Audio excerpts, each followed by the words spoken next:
Join your host, Maddie Roche, as she brings you into a community of fee-only financial advisors who are successfully building profitable businesses that serve the next generation of clients. Learn from innovative advisors whose unique stories will inspire you to dream big and take action on your goals. Are you ready to live your best life and help your clients live theirs? Then you're in the right place. Hello, and welcome to this episode of XYPN Radio. I'm Maddie Roche, your host. I'm excited to have XYPN member Morgen Rochard, owner of Origin Wealth Advisors, a fee-only firm out of Austin, Texas, on the show with me today. Morgen joined us on XYPN Radio in episode 178 to share her journey transitioning from being a trader to a firm owner. Today, Morgan's on the show to share what she's been up to over the past few years. Specifically, how she continues to run a high-revenue business with just 25 clients in 8 to 10 hours a week. That's because Morgen is loving raising her child, and she's expecting her second.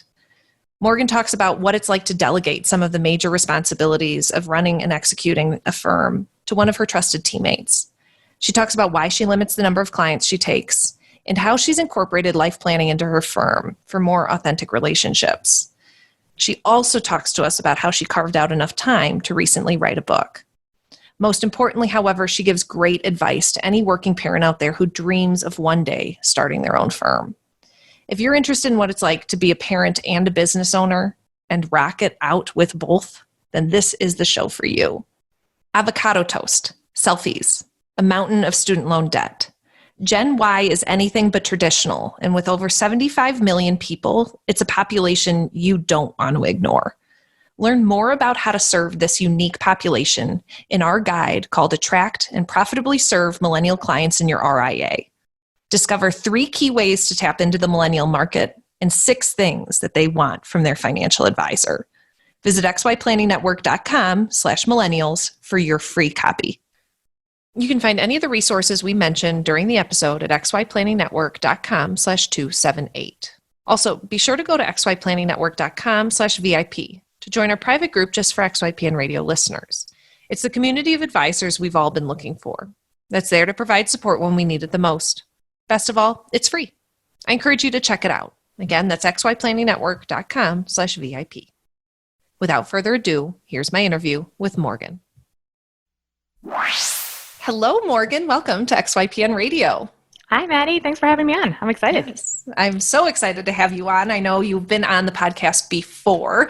Listeners, go ahead and go back in time to listen to Morgen nearly 2 years ago.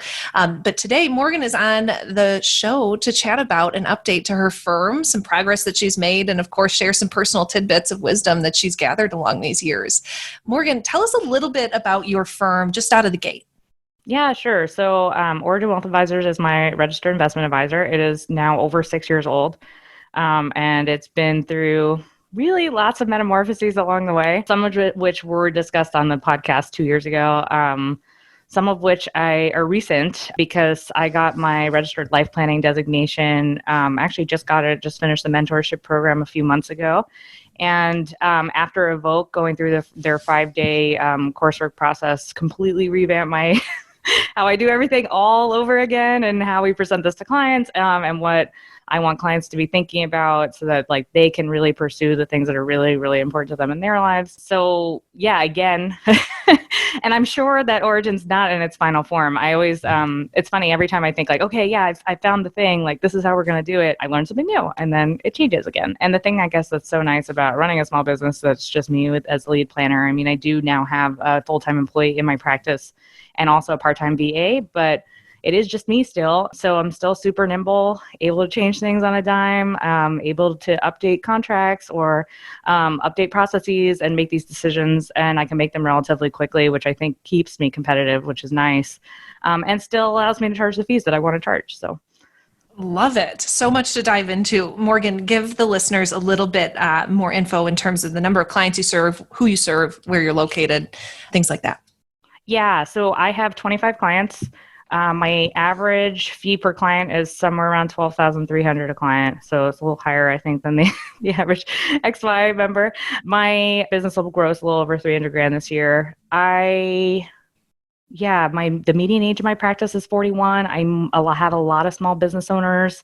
I have a combination of small business owners that get paid pretty irregularly and people who get paid on a W-2 that also get paid irregularly because they get large bonuses or something to the sort that makes planning not be something that you can just automate away. And then they're usually also busy families because I think I'm a busy family. And so you tend to attract what you are. So that's added into the mix as well. And then as my business has gone older and evolved, I now deal with a lot of complex trust issues as well. Wow. Awesome. Morgan, I know that listeners can go back and hear kind of your origin story of Origin, but tell me a little bit about what got you into running your own firm. What was your trajectory? Yeah, so I started as an equity options trader a long, long time ago, 12 years ago, and thought that was like it for me. I was like, I love trading. This is awesome. It's like adrenaline. And actually, it's like a terrible fit for my personality because I'm like such a nervous wreck. So like inside I'm like, vomiting, and outside I'm like, this is cool. I'm awesome. And then like begrudgingly took a job in wealth management in 2010 because I had to. Like the firm I worked for, it was not a good time to be long options volatility. If anyone remembers, it was 2008, the VIX spiked, and it was a great time to be long vol. And then after that, it just slowly declined, and we were bleeding money every single year. And I was the youngest one there, and they were like, hey, like we like you, but we can't really keep you on anymore. So they were really nice about it. Actually, they were like, look, like we'll be really supportive. Look for new jobs. We'll help you introduce you to people. And it was actually pretty cool.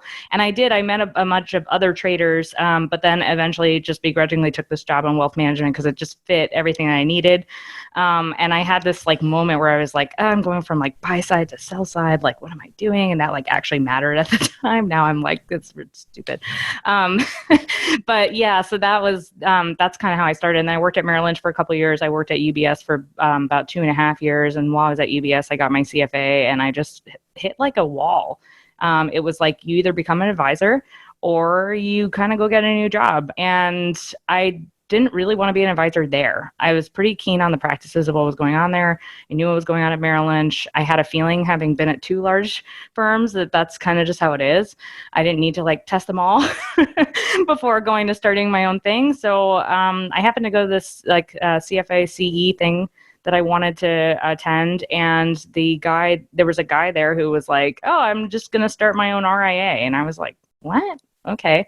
I like went home and like researched it and I was like, well, that guy's kind of like an idiot. I could do this. Which is like a terrible reason to start a business, but it is the reason why I started. I was like, well, like, I'll just get my own clients. Like I'll do this. And I talked to people about how to do it. And they were like, all right, well, you either need to be really good at sales or you need to like, generate alpha. And I was like, okay, like what if I do both, So, so that's how my firm was born. And obviously from there, it's evolved to becoming this like life planning, the holistic financial planning practice. But it did basically start as like a fee only hedge fund style investment management practice. Love it. And Morgan, you've been someone that over these years has been quite busy. It just sounds that you can tell from your personality that you stay busy. I'm interested in hearing about how did you pivot from kind of having the structure of a job for kind of given to you versus developing your own work style. Has it been challenging? What was that like? Yeah, it's a great question. I don't know if type A is the right way to put it. I'm like the split between type A and type B personality. Is there like a type A and a half? Because that's what I would be. So I'm like extremely structured, but like not like you wouldn't, if you met me, you wouldn't think that of me. So it's kind of weird. And so like, it's like the reason why I was able to get my CFA. It was like, I went to work and then I got home and then I had a strict time that I spent after work where I went through the chapters and I had a strict schedule and I had a calendar and I checked off all the days that I did stuff. And I had like these like giant pink check marks that like I would just keep getting, more check marks, and it would just make me feel really good about the fact that I kept studying. And I had other check marks, like green ones for when I worked out, and I had yellow ones for like when I meditated or did yoga. Like I just had like this crazy wall calendar going on. So in some regards, this is like kind of part of my personality is like if I have a goal, like I just figure out the steps I need to take along the way. I plot it out on a calendar and then I go and do it. So for me, when I started my business, it was like I lost the structure of physically going to work every single day, but I didn't lose the things that kind of make me of like, okay, well, I just need a new kind of calendar on my wall. What kind of calendar are we going to put up this time? And I kind of just like figured out what I had to do and how many people I had to talk to and how often I had to do that and when I could do that based on my schedule. I also had moved back in with my parents to start my business so that I'd have a longer runway. So, yeah, it was like I was commuting from Rockaway, New York into Manhattan, which is, I mean, anyone who knows, it's like an hour and a half long via public transportation. So, so it wasn't like I could just pop into Manhattan anytime I wanted and see people. I had to like be really deliberate about how I did all these things. So I think that that's kind of the number one thing is like following your personality and then being really deliberate about how you like make use of that. Because I don't think the way that I did it is the only way you can do it. I just think that like it really worked for me. And once I got the ball rolling, it's like, all right, I'm seeing success. Like, how can I keep seeing success? How do I keep doing this to make sure that I'm able to keep the calendar I want to have? Do you have any sort of structure for how you prioritize your day? I'm always interested in how advisors kind of sit down and decide for the day, the week, the month, really what the focus is. As someone who's talking about different colored Post-its on a calendar wall, I suspect you have some tips in this space.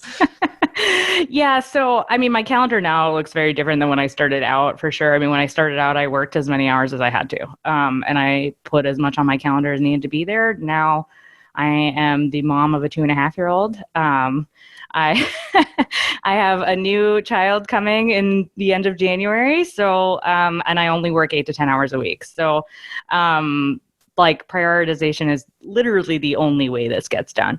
The number one priority on my calendar is always making sure that I communicate with my employees. So no matter what, even if I'm on vacation, which I have done, I at least check in for 15 minutes with my full-time employee.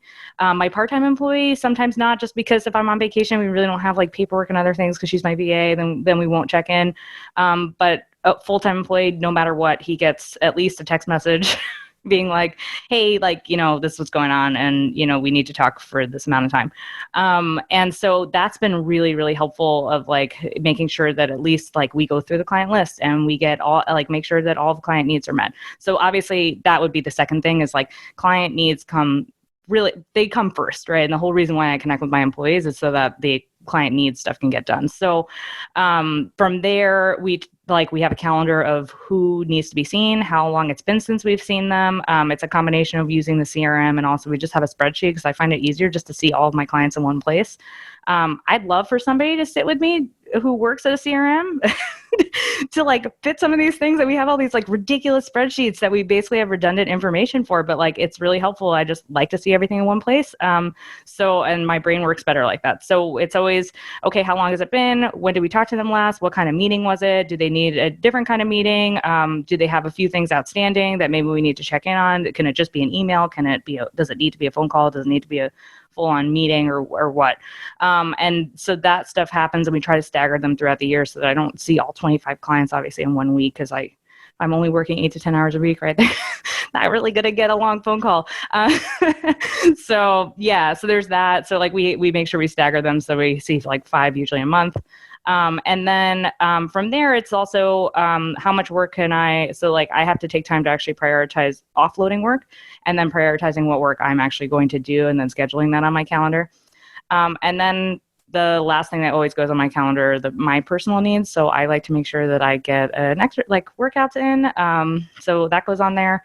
Time with my family is always on my calendar, all of that stuff. So I don't know if necessarily I would say that they're last, but they definitely fit in there. And there are certain times where I know I'm working and there are other times where I know I'm with a family and things just don't get scheduled when I'm with family.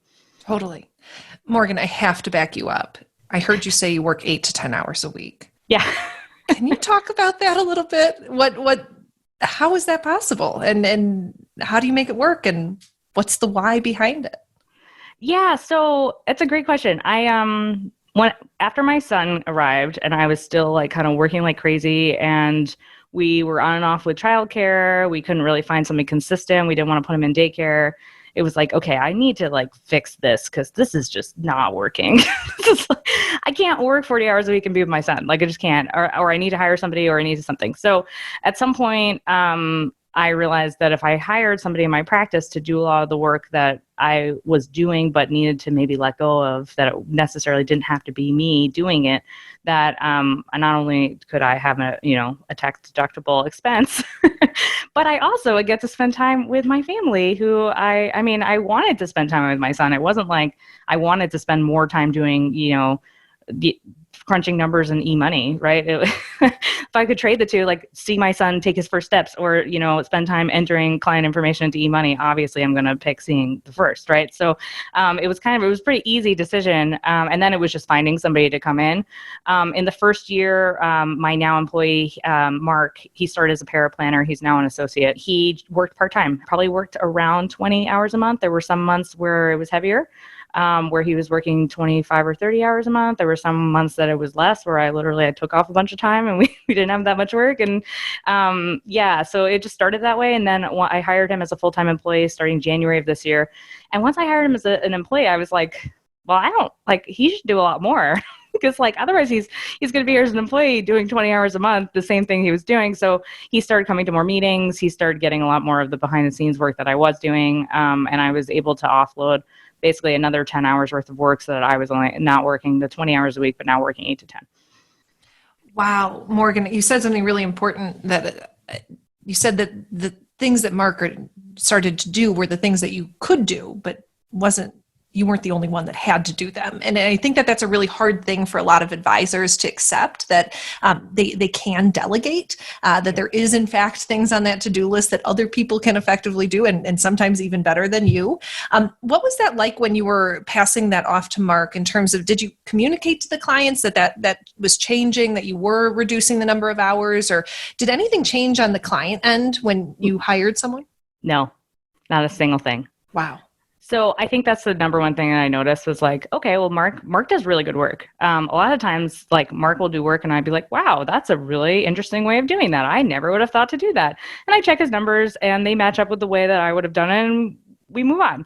And then we usually end up implementing, if he comes up with a really cool, creative way to do it, we implement his process going forward. Because why would we use my stupid, convoluted process, right? And vice versa, right? If he submits work and I'm like, hey, there's something missing here. And there were a couple of times where we've gone back and forth. And the thing I think that's really awesome about our relationship is we're just really open about it. And he has made it really easy for us to have effective communication, where I can just say, hey, this isn't right and this is why.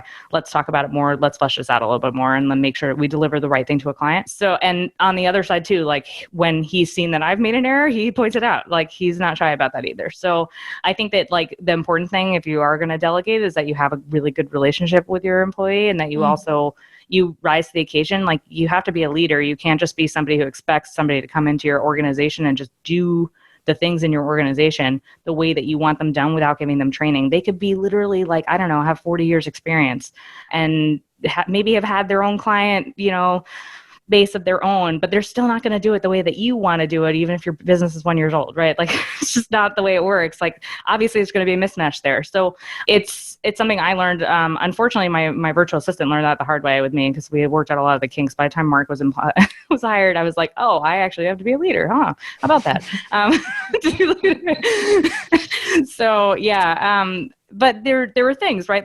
I thought it was really important for me to write the client follow-up email, because I was like, okay, if I don't write this client follow-up email, it's not going to sound like me. It's not going to have, my stamp on it. And it's just not true. Mark will be in a meeting. In fact, he picks up better notes than I am, because I'm just talking to the client. I'm not taking notes. He's taking notes the whole time. So he actually writes a better client recap than I do. Yeah, so there are certain things where I was like, I can't let go. And then when I did, I was like, oh, I'm pleasantly surprised every single time. So I feel like as long as you are willing to put in the time and training, you can get to a point where you could really offload quite a bit. And at the end of the day, the client just wants to be with you and make sure, if you're overseeing the plan and you're checking all the numbers and you're not just taking that person's work and just throwing it at them and not knowing what the numbers are, which is what they don't want, right? If you're doing all the things where you're absorbing the information, checking it, and then also presenting it, then that's at the end of the day, they want you to just be their liaison to the information. Yeah.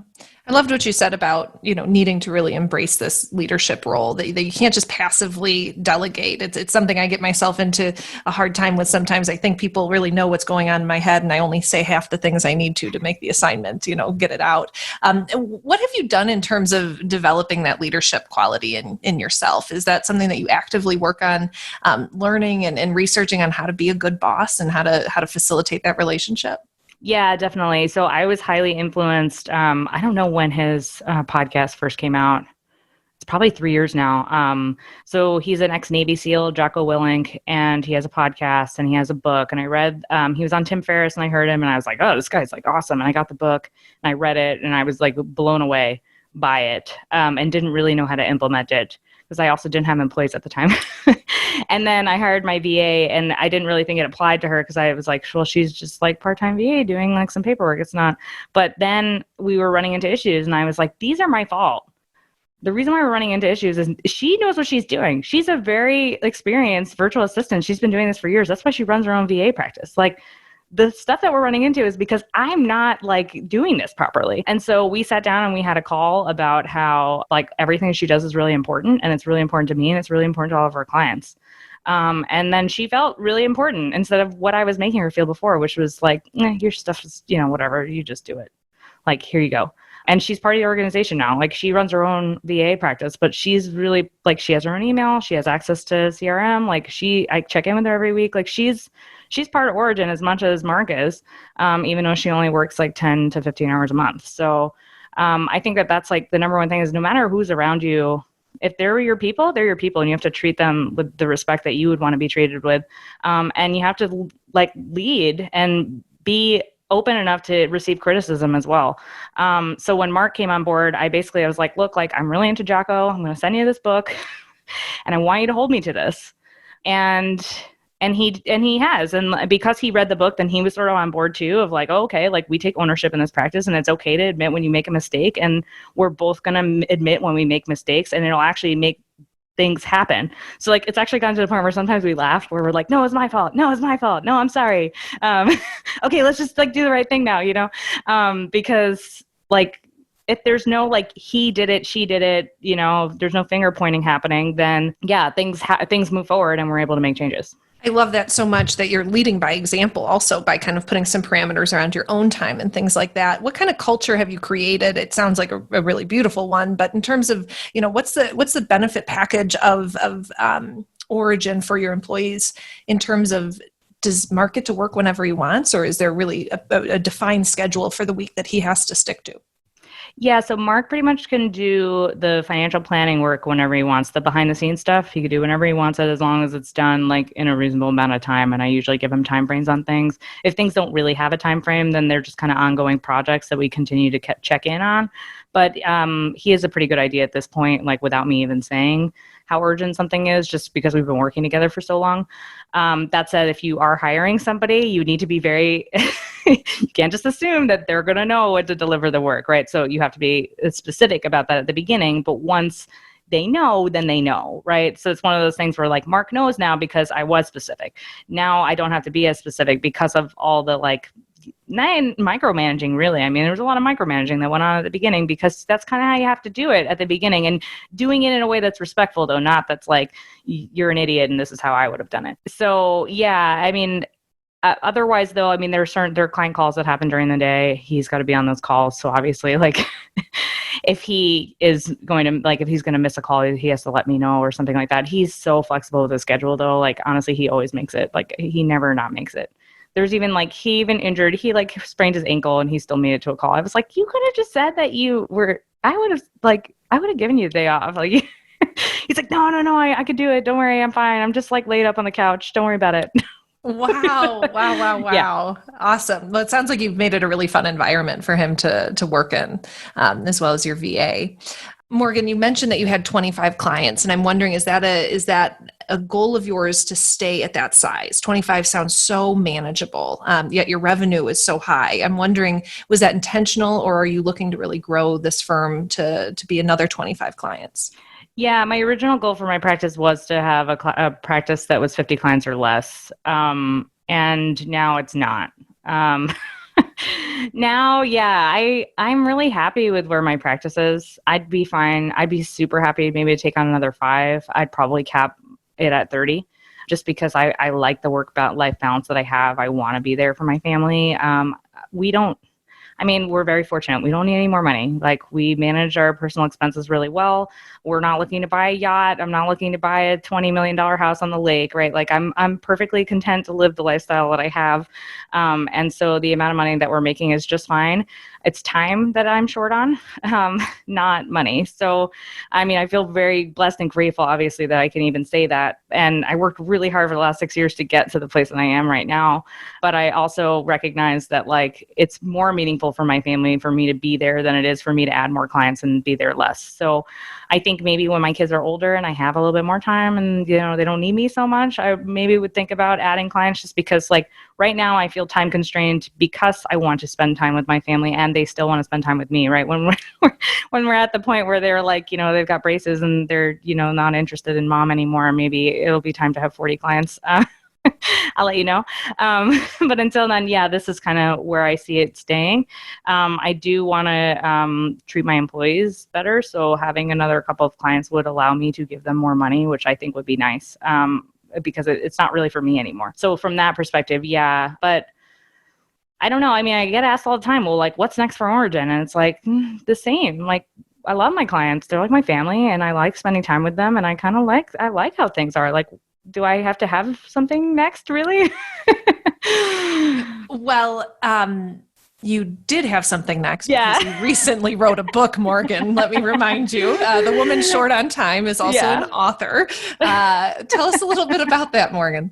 Yeah, so I was asked to write a book by a publishing company called Clydebank Media last summer. And it was supposed to be out sooner. all of which is my fault, not Clydebank Media. But super excited to announce that the Personal Finance Quick Start Guide is coming out in October. So it should be out, I think, by the time that this is released. And it's really meant, because I will not ever really have more than 25 to 30 clients. It was meant to be my way of reaching more people. There's always, like, I guess when I hear about what other XY members are doing or other firms are doing, I always have a little bit of FOMO in my heart of like, oh, like, that sounds so cool that you're signing all these clients and you're seeing all these interesting things and you're doing all this stuff and you're working all the time and everything. And then I'm like, but then I like actually apply that to my life and I'm like, yeah, it wouldn't really work, but it would be nice to reach more people.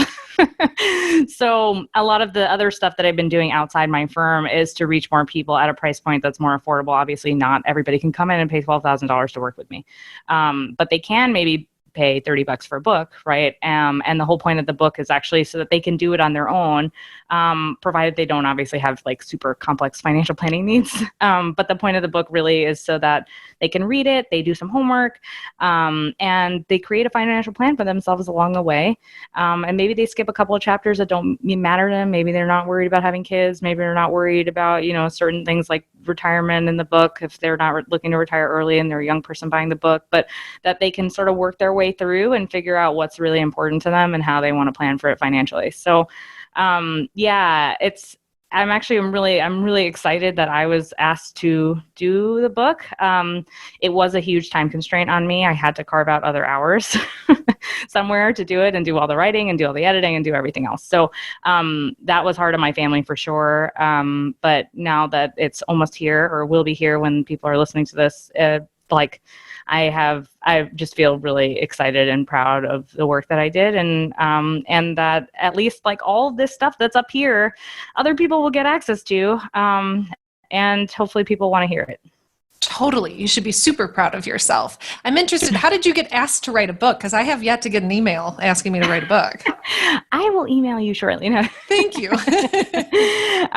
But my publishing company has never published anything, so I don't know, Maddie, if I don't do so well. They found me on LinkedIn, which I thought was really interesting. They were looking specifically for somebody who had a podcast, which I had. I started my podcast 2 years ago now. It's called Money Owners Podcast, and I put well, I usually put out content every 2 weeks, but lately it's been more like every 3 to 4 weeks.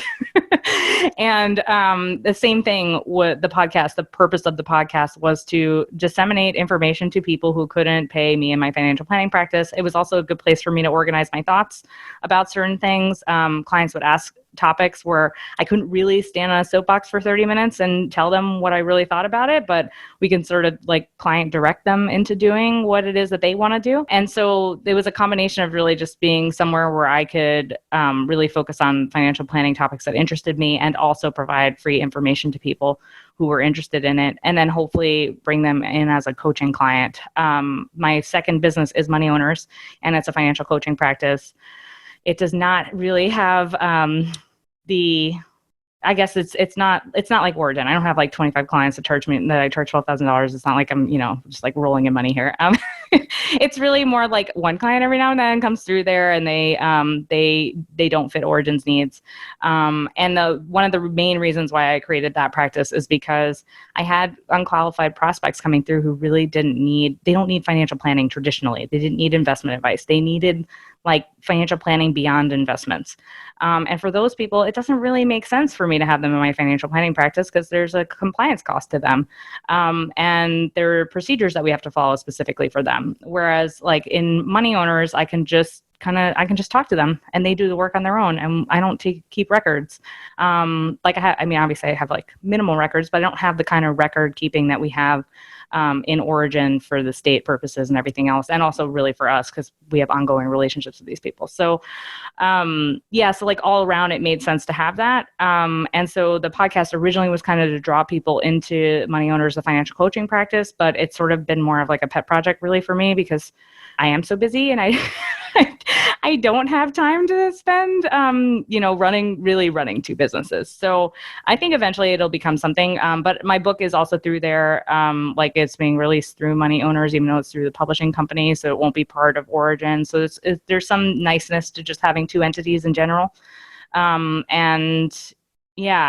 like everything I do at Money Owners is really geared downstream for a more of a retail client who doesn't have the complex financial planning needs that my clients have. Wow, incredible. That's a super impressive way to structure access to the services that you offer. I keep going to thinking about how you stay so motivated and what keeps you coming back. And you so clearly love your clients, but I'm wondering, do you have a close group of peers that you really lean on? Are you in a mastermind group of sorts? How do you use a community to keep yourself sane and motivated? Yeah, it's a great question. So I have a study group of, I have two study-ish groups.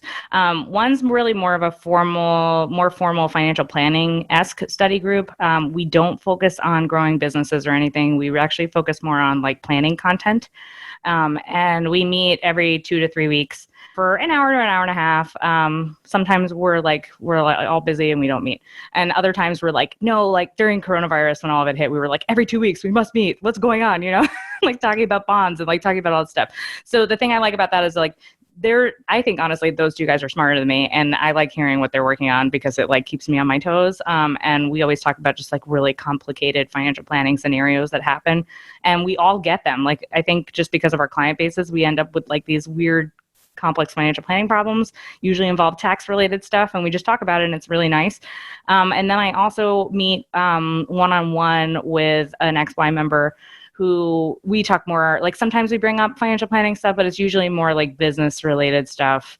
And like, or specific business processes. She's also going for her RLP. So, Katie North is who I meet with. She's been on here a bunch of times. So, and she's awesome. And we have similar practices and we talk about like all sorts of stuff. And also she's just my friend who I like. So I meet with them. And then I also occasionally, it's like every other month, I talk with the person I went through Evoke with, who was my partner in Evoke. And we just connect and keep each other up on like making sure that we're still have that fire that was lit during Evoke to make sure it's still going, and that we're doing the things that we intended to do. So that's been really nice. That's obviously been a little bit shorter term for me. That's only really been since November. So. Yeah.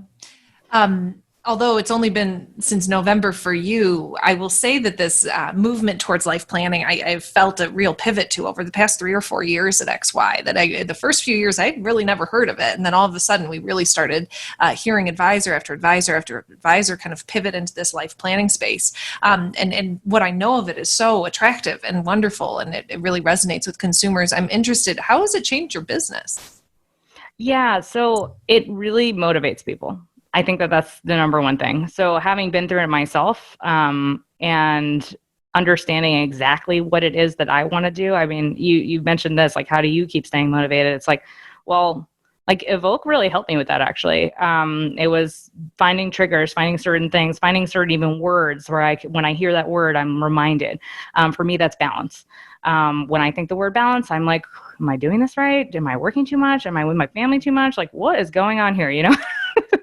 And evaluating it at the end of every day or every week to make sure that I'm actually staying on track. And I do feel like I've achieved that really way more so this year than any other year. I mean, I mostly, prior to going to Evoke, I feel like I talked a good talk. And people hear that, like, I feel like people hear the outside stuff that people are talking about. They don't see the inside stuff. And inside, I really did feel like a chicken running around with my head cut off. Like, I was just like everywhere all the time, so busy, frazzled, saying that I was, with my son and with my business, but also just like feeling like I was just drowning in both. So it wasn't really until this past year that I feel like I've really been able to prioritize and like really focus on really being there when I'm supposed to be there. So I think like as a result of that and then implementing in my practice, like it's really obvious that when you help a client get that word or that trigger or that motivation, that they're going to feel that too. Like there's no way that they don't. So as long as we get it right, they're going to feel it. And the way to get it right is by listening to them, because they have all the answers. We don't have any of the answers as advisors. We don't know anything about what they need. They tell us what they need, and then we help them get what they told us, right? That's the point of financial planning. It's not they come into our office and then we say, okay, well, according to my spreadsheet, you're supposed to do these 12 things and then you're going to be great. Like, I know people do that, obviously, but like that's not actually going to get results. That's going to get them treading water for the next, few years until they decide to fire you, basically. So the way to help them, I obviously believe the Evoke process and I think it really works and that everybody should do it. But if you don't want to go through it, fine, don't go through it, but listen to your client, right? Listen to what they're telling you and take every concern that they have, like, seriously. And I think that we minimize that as financial advisors because we think in our heads, oh, that's not important. Oh, I know that's not important because it's not a big deal. They're going to be fine. They don't want to hear that though. They came in with something that was really important to them and then you just kind of brushed it off. So like, I think I was doing a little of that before, but now I'm really doing it. Now I'm really feeling like, oh, I'm just like, I need to be empathetic all the time. Like not just when, I want to be, or not just when I think it suits me. Right. And it's not a tool that you use. It's like being a human being and talking to a client and actually listening to them and really listening to them and making them feel really important because you're listening to them, not because you're trying to make them feel important. Well said. Well said. I love your discussion, and it mimics very much what I've heard from the other folks working through the life planning program, and even from George Kinder himself on the podcast just a couple of weeks ago, that a lot of this starts with you. I mean, you have to do the hard work before you show up to your clients. I'm wondering, how did you fit that in, and what was that process like? Because you said it did just start somewhat recently, within the year. What kind of hard work did you do regarding that? So I did the 2-day training at XY Live last year, and I literally called my mom afterwards, and I was like, I really want to go to this Evoke training.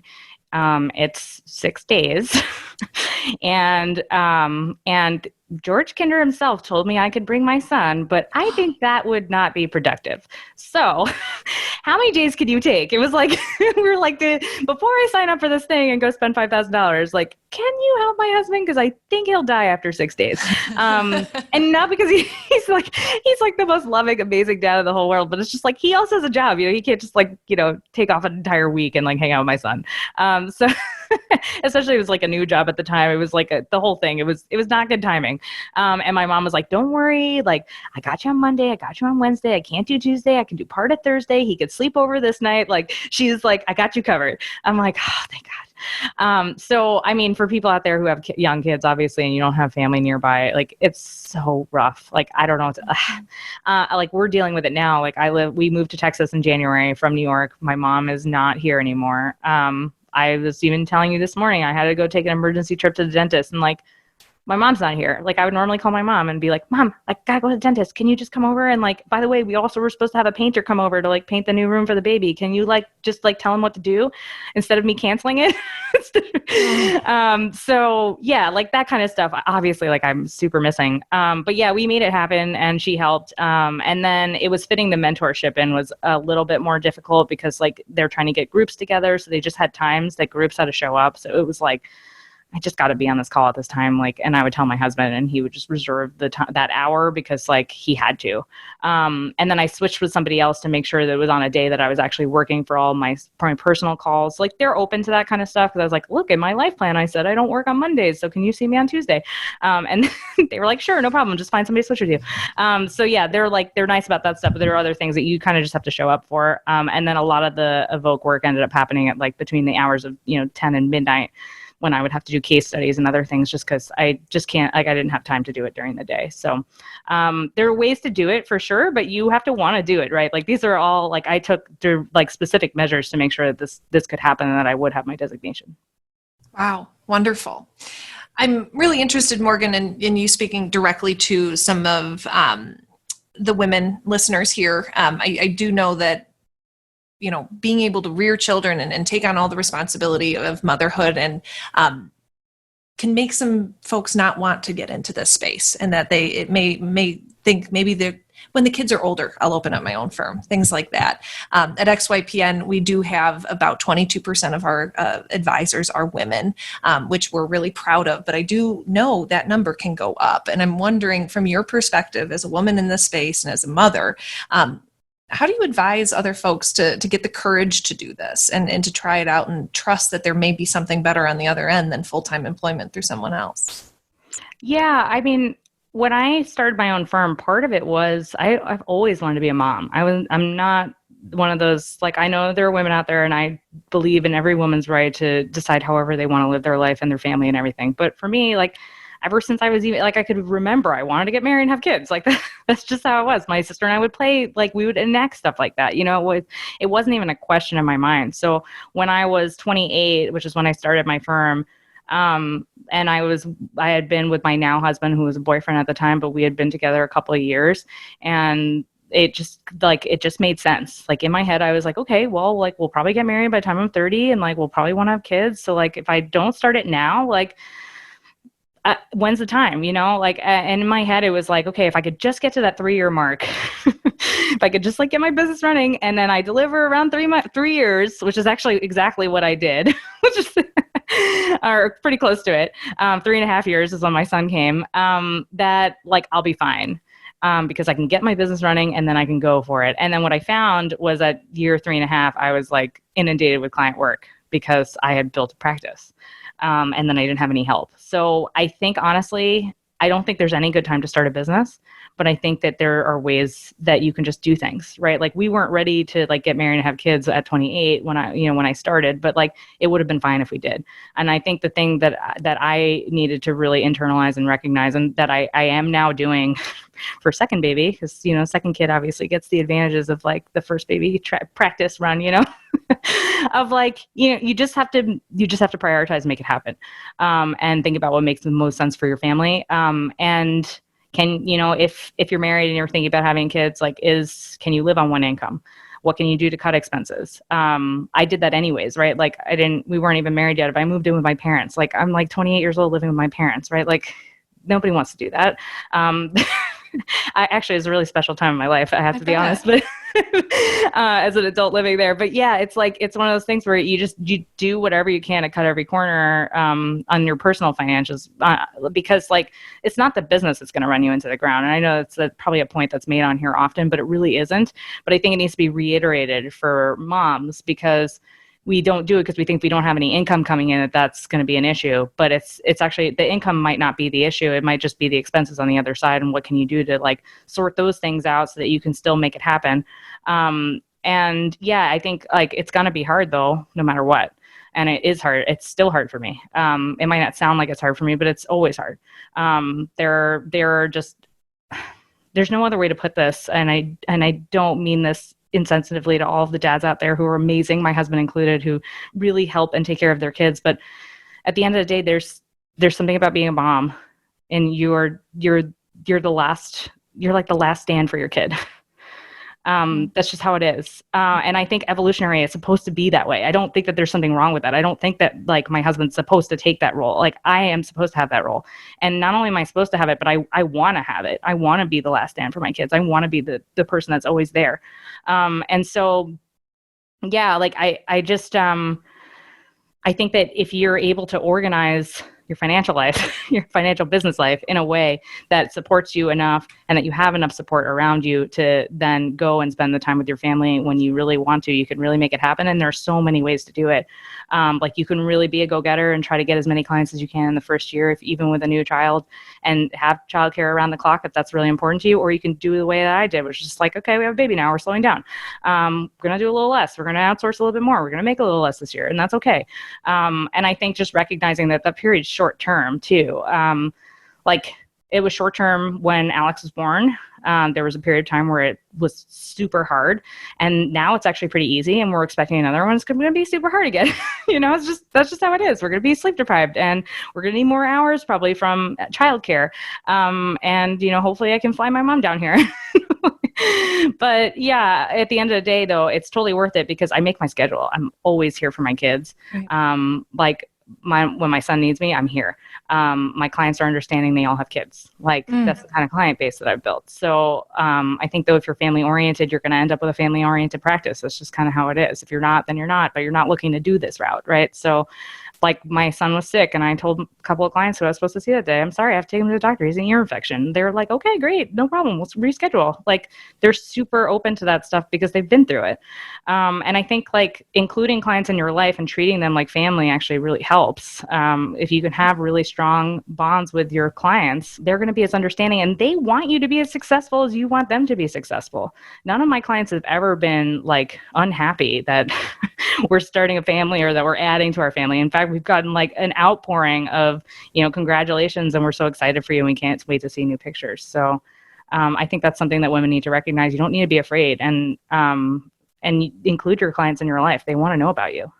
Yeah, I love that tip, Morgan. I think that's so important for all of us, whether you're, in this industry or not, or started your RIA or not, that you really, the clients that you're going to be serving are hiring you for you and your business. So putting a little personality into it can make that relationship that much more authentic.